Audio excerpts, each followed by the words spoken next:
admire what he's done. Another massive reset tonight for the tumultuous Trump administration. After only days on the job, White House Communications Director Anthony Scaramucci is out. The very same day John Kelly was sworn in as the president's new chief of staff.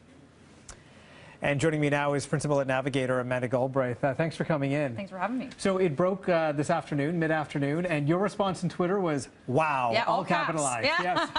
Yes. No, it was, I mean, it's incredible. I think anybody who watches politics, who's worked in modern politics, is shocked at this level of turmoil. I mean, I was shocked at his appointment in the first place, but I guess it's a good sign they've booted him. But I mean, the signal that sends to the media, that sends to the public, that sends to other governments about the disorganization it's incredible. It's crazy. So he had a vulgar tirade last week, right? Yeah. Where and I just felt for the poor American journalists who were trying to explain what he said because they couldn't without saying or how it, right? parents trying to explain to their kids about what he said, right? What that means and how you can possibly do it. But was this the reason? Were these some of the factors of his departure today? There's been some one leak that came out from like one faction of the White House that said that he was actually put in place to hasten the departure of both the chief of staff and Sean Spicer, so to sort of be an irritant. And once he did that, he accomplished that. He's within 10 days, so clearly he was effective at one thing. They got rid of him. I'm not quite sure if that's the case. I think Trump really appointed someone in his own image, but having two people at that megaphone, probably stepping on Trump's own message, wasn't something that he would like or enjoy. Obviously not. He's and gone. Maybe taking the spotlight from Trump because he was a New Yorker. He was very outspoken, as we saw. Yeah, and I mean that interview that you referenced, the very vulgar interview, is just, I mean, it's comms 101. You set the terms of the interview you're doing, and the fact that a White House communications director didn't even know how to set the terms of an interview, it just shows how much of a rookie he was and how he'd be error after error after error. So.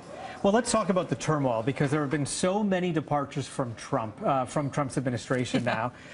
How does he present himself on the? I mean, there's already a circus around him on the world stage, but how can other governments around the world take him seriously when there's this much turmoil in the administration? How do you get anything done with that administration? No, my understanding from talking to kind of friends at federal level of government is they're really working around the White House at this point. I mean, there's some ins to people there, but they're working with the governors, they're working with the Republican establishment, they're working with the Democratic opposition to sort of get the message through and work within Washington. Because Washington is functioning, there's still people working there. But yeah, the top of the White House, I mean, who knows which way the wind blows? You better hope he doesn't have his phone out and he's tweeting. Yeah, I mean, no it's bonkers.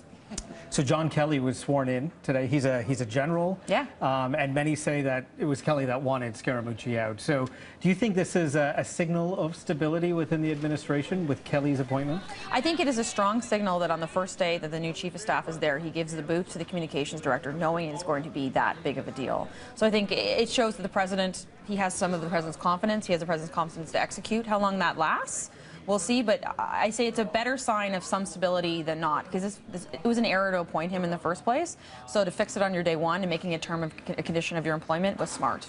Kelly's a general. He's used to issuing orders and issuing commands. Is he going to be able to issue orders and commands to his commander-in-chief? I doubt it. I mean, I think I honestly doubt it. I mean, even his daughter today, like the rollout of the anti-LGBTQ, like the anti-trans tweet, like that Ivanka was against others, saying that she doesn't have a lot of influence. So I think Trump's going to be Trump no matter what. So it's whether or not you can organize the people underneath him to be as effective as possible with someone that disorganized as your commander-in-chief. All right. Thanks for coming in. Thanks for having me. Appreciate it.